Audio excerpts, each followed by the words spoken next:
지금은 OMF라고 선교단체의 이름을 부르고 있습니다만은 이 OMF의 전신이 있습니다. 전신이 뭐냐면 중국 내지 선교회 차이나 인 랜드 미션, 그래서 심 선교회라는 게 그 전신인데, 이 심 선교회는 우리가 한 번쯤 들어보았을 법한 중국의 위대한 선교사 허드슨 테일러가 1865년도에 그렇게 시작을 한 것이죠. 이 허드슨 테일러, 이분 참 대단한 분이었습니다. 중국의 영혼에 얼마나 관심이 많았는지, 그야말로 중국 선교하고 이 심 이거 세운다고 들어갔다가 그야말로 몇 년 만에 한 4, 5년 터오르다가 아이가 셋이나 죽습니다. 자기 아이들이. 그리고 자기 부인까지 또 죽어요. 그런 와중에서도 그대로 계속해서 거기에 남아서 그 심 선교회를 든든히 세웠고, 심 선교회를 통하여 중국 복음화의 획기적인 그런 사역을 감당했던 것이 바로 이 허드슨 테일러라는 분입니다. 여러분 아마 한 번쯤 들어보셨을 것 같은데, 이 허드슨 테일러가 중국인을 전도하기 위하여 사용한 방법들이 여러 가지가 있는데, 그 중에 하나가 뭐냐면 한자를 가지고 사용을 했다고 합니다. 한자에는 성경에서 이야기하는 것들이 굉장히 많이 있다라고 그렇게 이야기를 해요.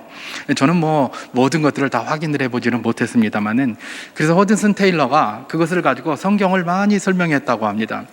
그 중에 대표적인 것이 하나 있는데, 그게 뭐냐면 오늘 우리가 읽은 이 본문 노아의 홍수, 노아의 방주와 이 대홍수와 관련하여 이 허드슨 테일러가 사용한 중국의 한자가 있다고 합니다. 그 한자가 뭐냐? 우리가 잘 아는 배선자입니다. 배선자. 배선자는 어떻게 생겼습니까? 앞에 붓으로다가 배주자가 있습니다. 배주자가 있고 옆에 또 이렇게 8팔자와 그 다음에 입구자가 이렇게 있는 것이죠. 배가 있고 여덟이 있고 입이 있어요. 배와 여덟 입, 뭐가 팍 떠오릅니까? 우리는 상상하기 굉장히 쉽죠. 바로 노아의 방주인 겁니다. 그죠? 배에 있는데 그 노아의 방주에 사람이 몇 명 탔습니까? 8명 탔어요. 8명. 왜냐하면 노아 부부와 노아의 아들인 셈, 함, 야벳의 부부 8명 아닙니까?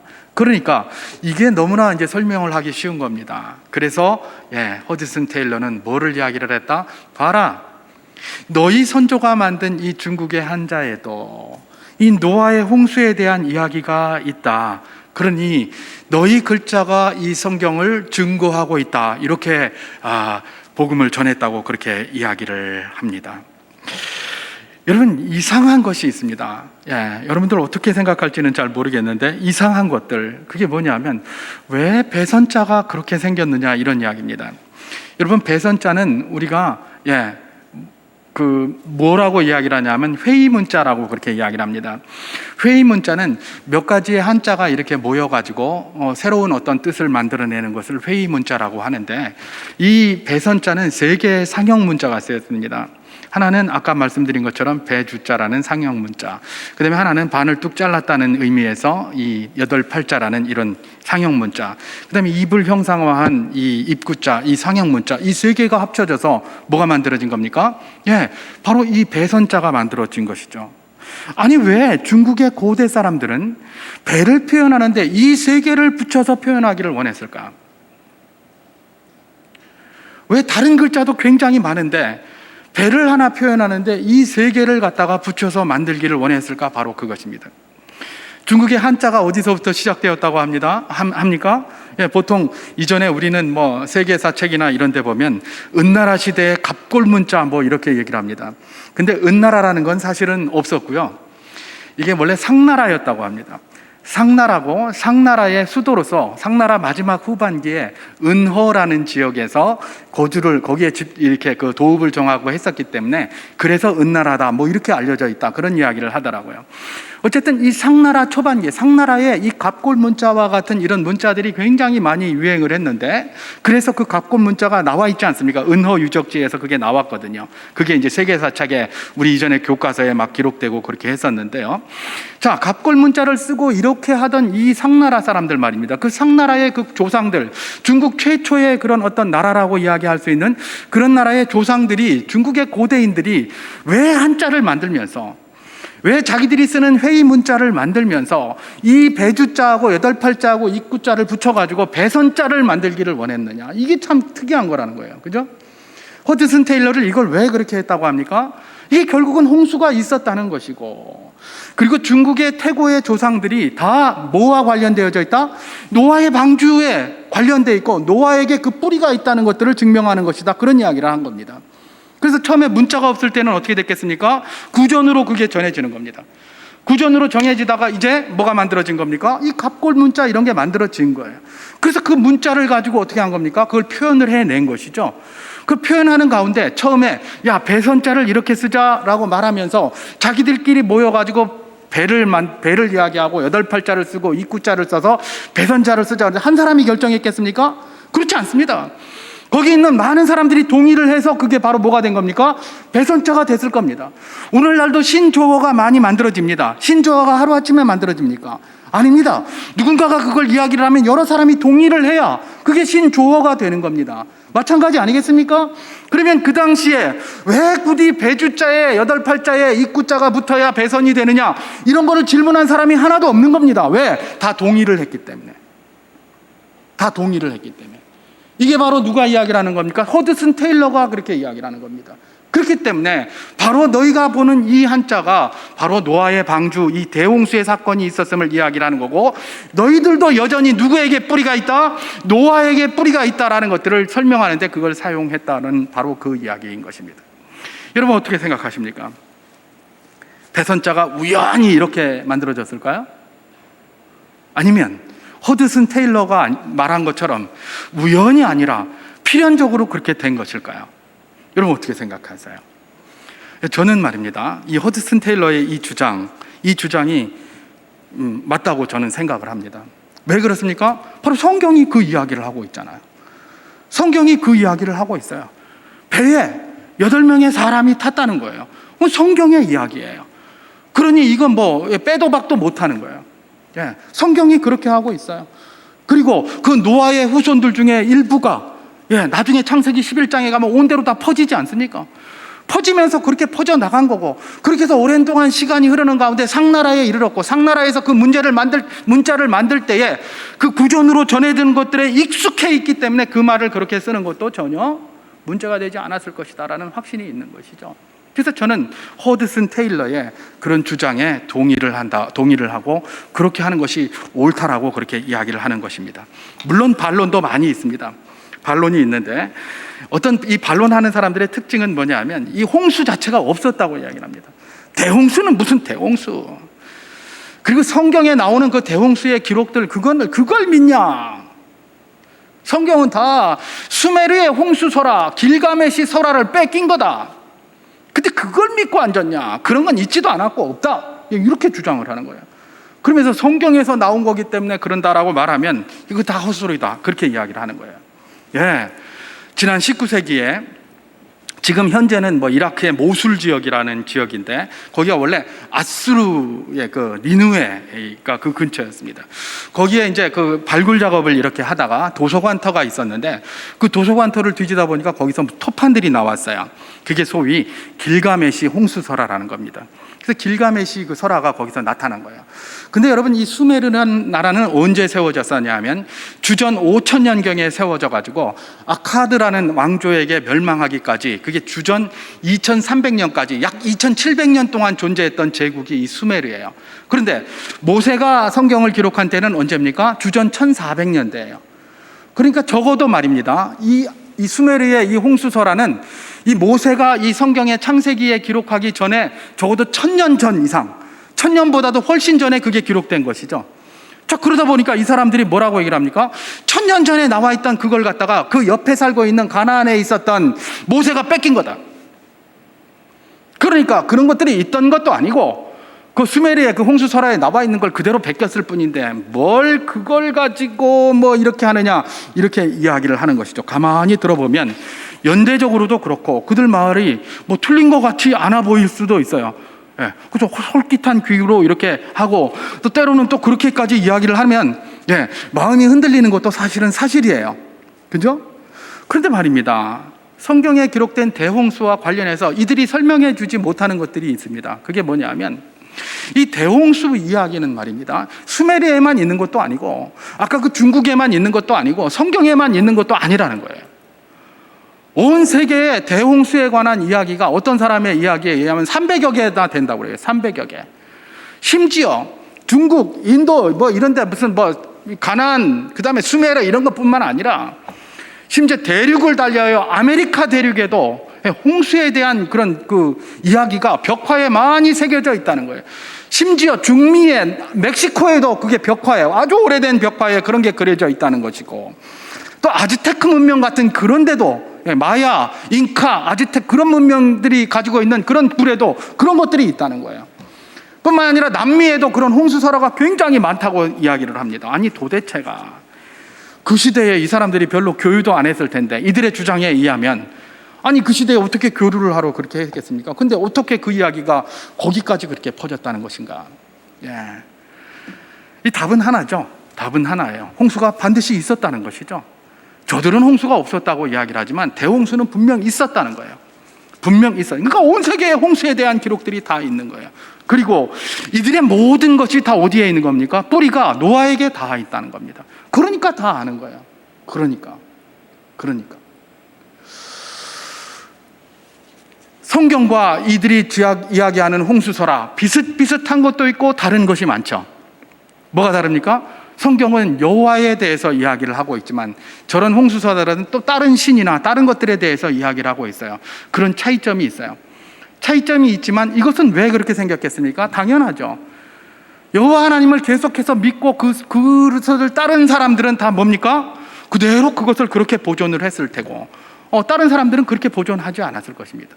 그리고 아까 제가 말씀드린 것처럼 창세기의 이 홍수 이야기, 노아의 방주 이야기도 뭡니까? 아직 그때 문자가 없었잖아요. 이들에게 문자가 없을 동안에 구전으로 쭉쭉쭉쭉 전해오다가 이제 문자가 정착이 되게 되었고, 그러나서 그것을 기록으로 남긴 거예요. 그렇기 때문에 뭐 수메르께 먼저 나왔기 때문에 그걸 보고 뺏겼다? 예, 아닌 것이죠. 뺏겼으면 똑같이 뺏겨야죠. 왜 이렇게 뺏깁니까? 그죠?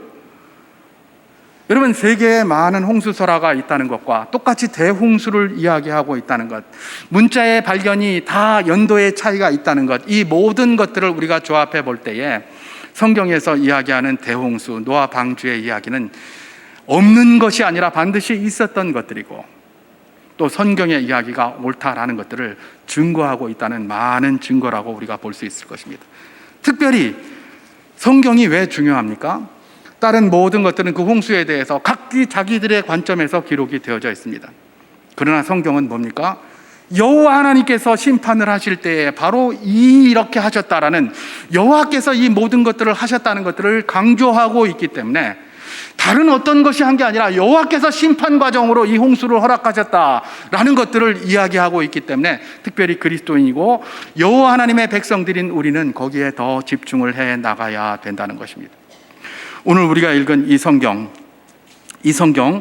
우리가 여기에서 여호와 하나님께서 보여주시는 대홍수에 관한 직접적인 이야기를 우리가 들을 수 있습니다. 그래서 이제 이 대홍수에 관한 하나님의 말씀인 성경의 기록으로 한번 들어가 보기를 원합니다. 자, 23절은 이렇게 이야기를 하고 있습니다.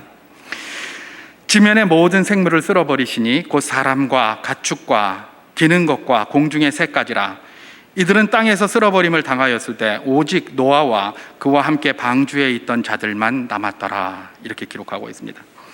지면의 모든 생물을 쓸어버릴 큰 홍수가 있었고 그 홍수로 땅 위에 호흡하는 모든 생물들이 다 죽었다고 기록합니다. 그리고 이 홍수는 하나님께서 이미 120년 전에 노아를 통하여 선포하셨던 홍수 심판의 결과로 나타나게 된 것이다 라는 것이 성경의 증언인 것이죠.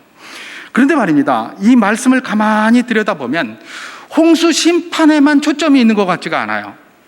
기본적으로는 홍수 심판을 이야기를 하고 있는데 우리가 이 말씀, 특히 아까 제가 읽은 23절을 가만히 들여다보면 이건 심판만 이야기하고 있는 것 같지가 않습니다. 왜 그렇습니까? 뒷부분이 이렇게 이야기를 하잖아요. 심판으로 다 죽은 것이 아니라 오직 노아와 그와 함께 방주에 있던 자들만 남았더라, 이렇게 기록하고 있는 거예요. 하나님의 관심은 심판이 물론 주종을 이루겠지만 그 심판 중에도 누구예요? 그 방주 안에서 살아남은 자들에게 관심이 있는 거예요. 그러니까 항상 그루터기가 있는 거예요. 항상 남은 자가 있는 거예요. 항상 남은 뭔가가 있는 거예요. 하나님은 거기에 굉장히 관심이 많은 거예요. 그래서 이 심판의 와중에서도 뭡니까? 하박국이 하나님께 고백을 했잖아요. 여호와여, 진노 중에라도 긍휼을 잊지 마옵소서. 그렇게 이야기했잖아요. 그것처럼 진노 중에도 긍휼을 잊지 아니하시는 하나님이 어떤 분이신지를 잘 보여주고 있는 것이 바로 무엇이다? 이런 것이라는 거야.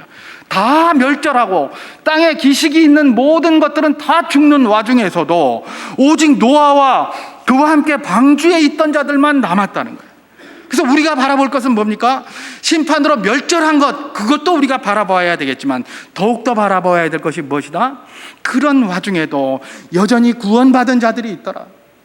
그런 와중에도 여전히 특별한 은혜를 누린 자들이 있더라. 우리가 여기에 관심을 가져야 합니다. 왜요? 우리도 지금까지 특별한 은혜로 믿음의 방주 위에 올라탄 구원의 백성들 아닙니까? 특별한 은혜로 지금까지 살아왔고 이제 앞으로도 계속해서 그 특별한 은혜 속에 살아야 되는 것입니다. 믿습니까? 아까 찬송했던 것처럼 살아가는 우리의 모든 순간이 다 주의 은혜입니다. 고백하면서 앞으로도 계속 살아가야 됩니다. 그렇기 때문에 우리가 집중해야 될 것은 심판도 우리가 바라보지만 그 심판 중에서도 여전히 은혜와 긍휼을 베푸시는 하나님의 은혜를 바라볼 줄 알아야 되는 것. 그것이 우리 이 시대를 살아가는, 특별히 코로나19 그야말로 대홍수와 같이 우리를 휩쓸고 있습니다마는 이런 상황 속에서 우리가 기억해야 될 아주 중요한 내용이라는 것입니다.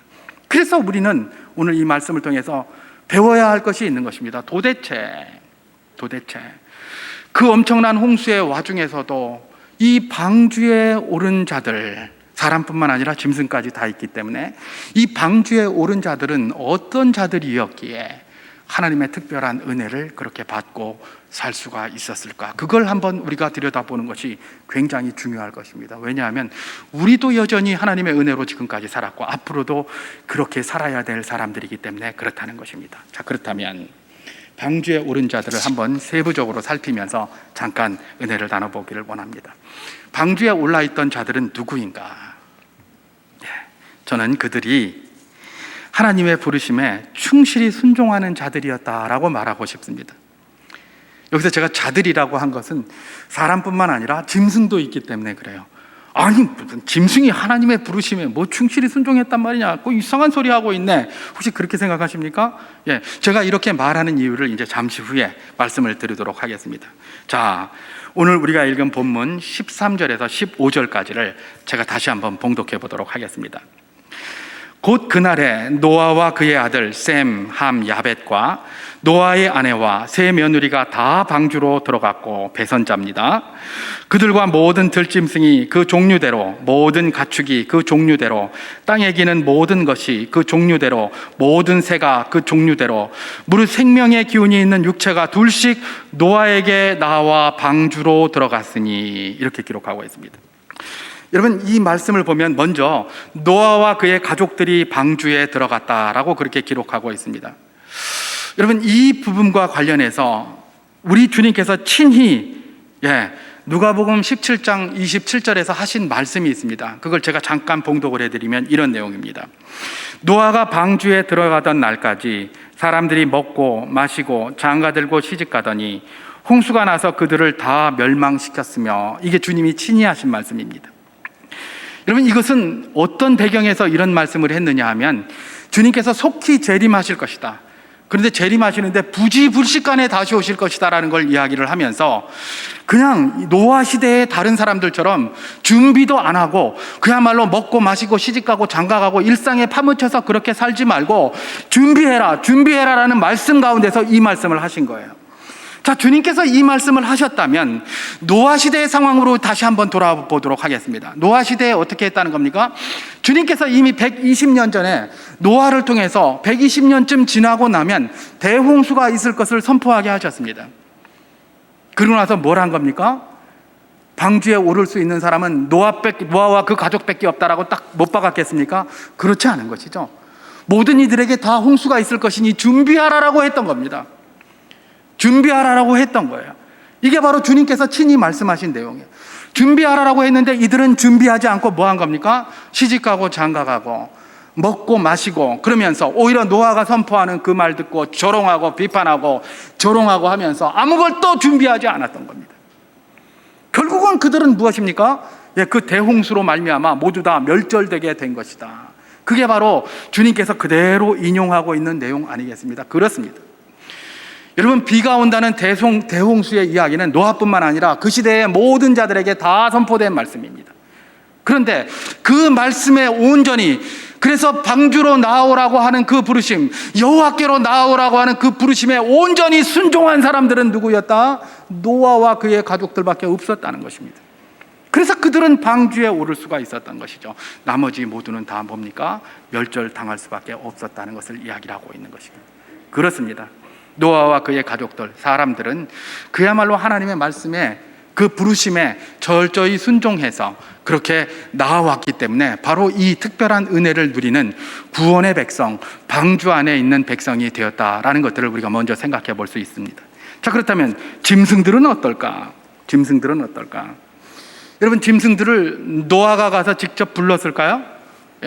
불렀다고 기록하지 않죠. 만약에 노아가 직접 다니면서 모든 짐승들을 불렀다면 그 많은 것들을 어떻게 갖다 채우겠습니까? 그죠? 도무지 채울 수가 없죠. 이게 뭐예요? 노아가 가서 그 짐승들을 부른 게 아니라 자기들이 스스로 나온 거예요. 짐승들이 너무나 많은데 말입니다. 그 중에서 스스로 나왔어요. 근데 누구만 스스로 나왔습니까? 정한 것 7쌍과 부정한 것 2쌍, 그리고 공중의 새는 7쌍, 이렇게 나온 거예요. 이 땅에 기식이 있는 모든 짐승들 가운데 정한 것 7쌍, 부정한 것 2쌍, 공중의 새들 7쌍, 이렇게 나왔어요. 여러분, 이건 무슨 말입니까? 모든 짐승들이 다 몰려왔다면 방주가 뒤집어지고 아무것도 안 됐을 텐데 이들만 이 방주로 나와왔다. 이게 뭘까요? 하나님께서 그들에게 어떤 방법인지는 모르지만 특별하게 동물들에게 마음을 주신 것 아니겠습니까? 여러분, 우리가 지금도 동물들을 이해하지 못하는 것들이 있습니다. 그게 뭡니까? 회유어 같은 것들 말입니다. 회유어, 연어 같은 것들 말입니다. 자기가 낳았던 그곳에서 막 저기 가가지고 해서 바닷가에 갔다가 나중에 돌아옵니다.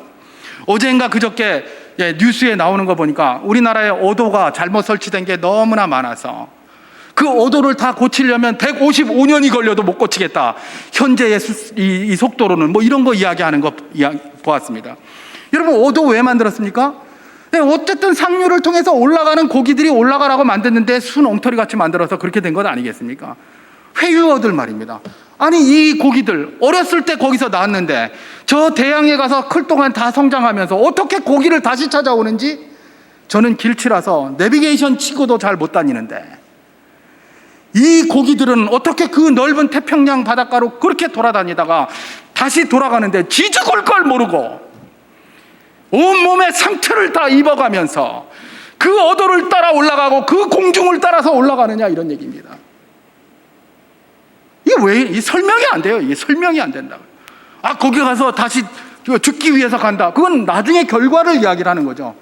도대체 그들의 마음속에, 그들의 생각에 무엇이 있느냐, 이런 얘기입니다. 무엇이 있느냐. 그건 누가 만든 겁니까? 우리 하나님이 만드신 거라는 겁니다. 그러니까 이 동물들의 마음에 그야말로 정한 짐승 7쌍, 부정한 짐승 2쌍, 그 다음에 공중의 새 7쌍, 이 마음에 뭘 주셨다는 겁니까? 하나님께서 특별한 마음을 주셨다는 거예요. 그래서 그들이 지금 어딘 겁니까? 노아가 한 번도 그들을 갖다 부르지 않았는데 방주로 그들이 나온 겁니다. 다시 말해서 이 짐승들조차 사람과 똑같이 하나님의 부르심의 소명에, 하나님의 부르심에 충실히 응답했다라는 것들을 우리는 볼 수가 있다는 것입니다.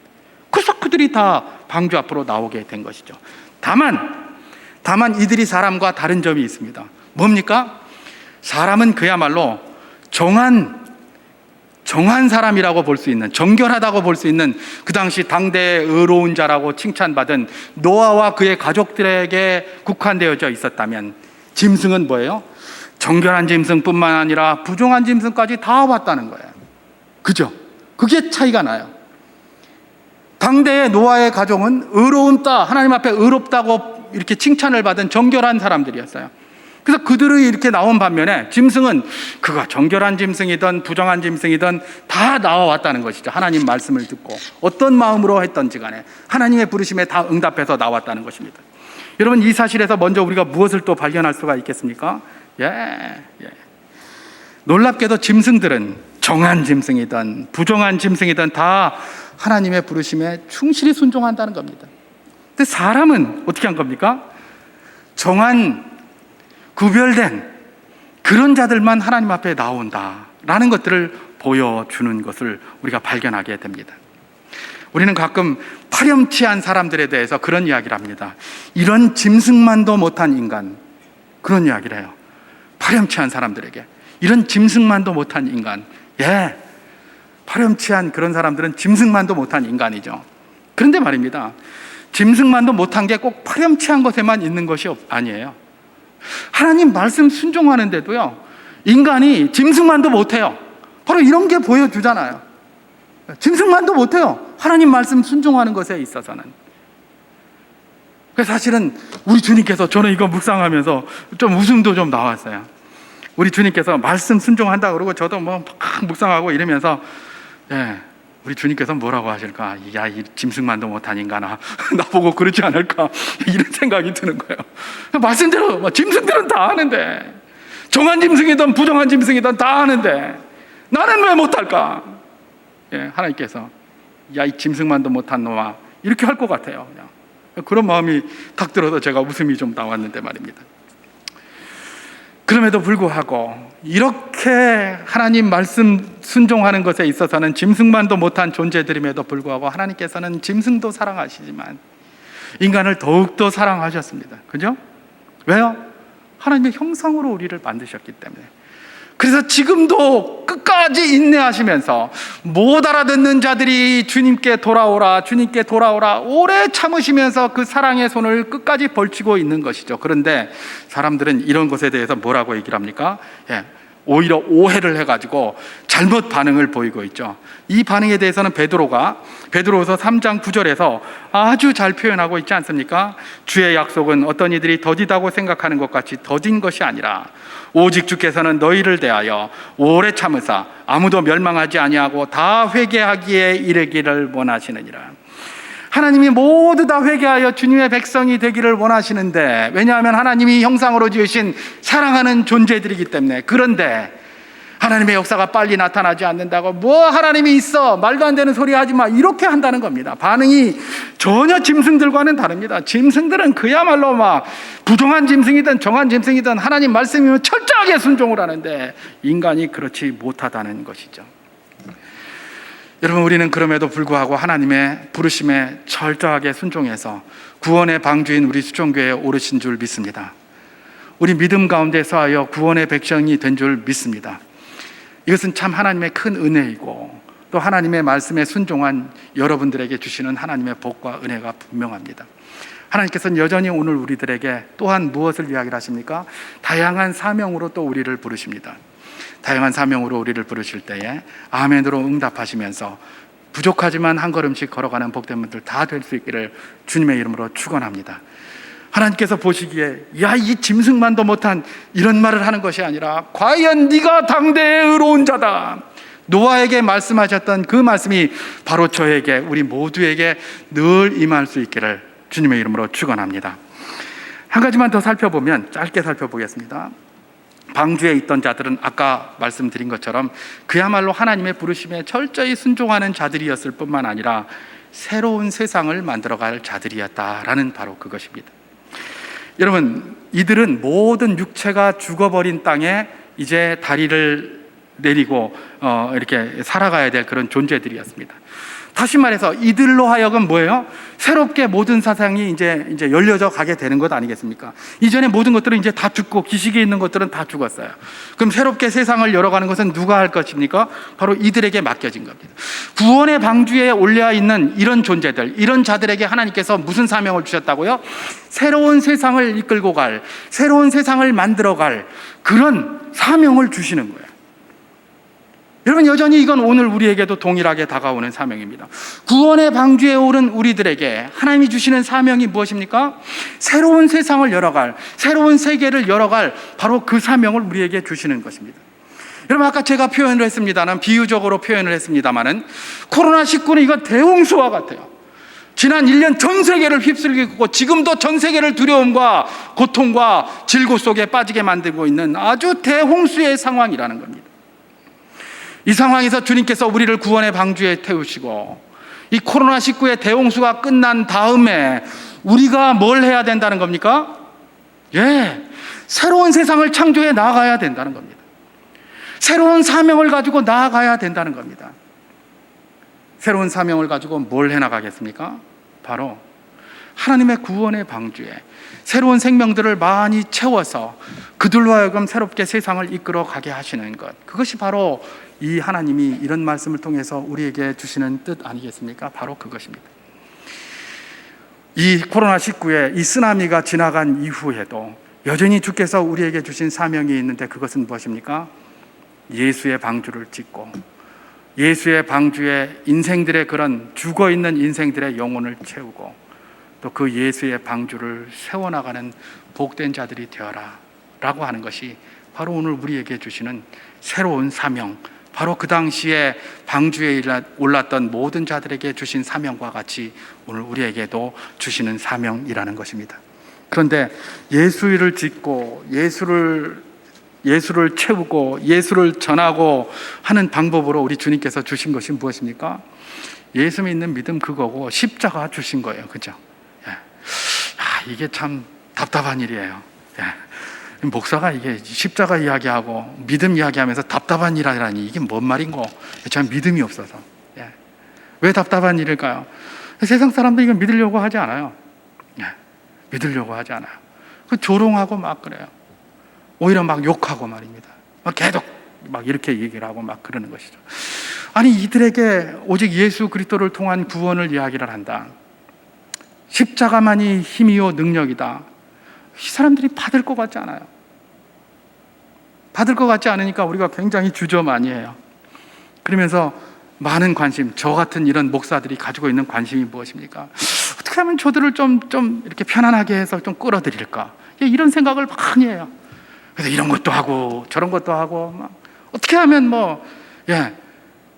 이렇게 하면, 아니 그렇지 않으면 저거 그리스도인들 맨날 예수를 통해서만 저런 다루고 얼마나 독선적이냐, 지금 모든 게 화합하는 세상 속에서 독선만 이야기하고 그러면서 막 이야기할 가능성이 굉장히 높잖아요. 그러니까 고민이 많은 거예요.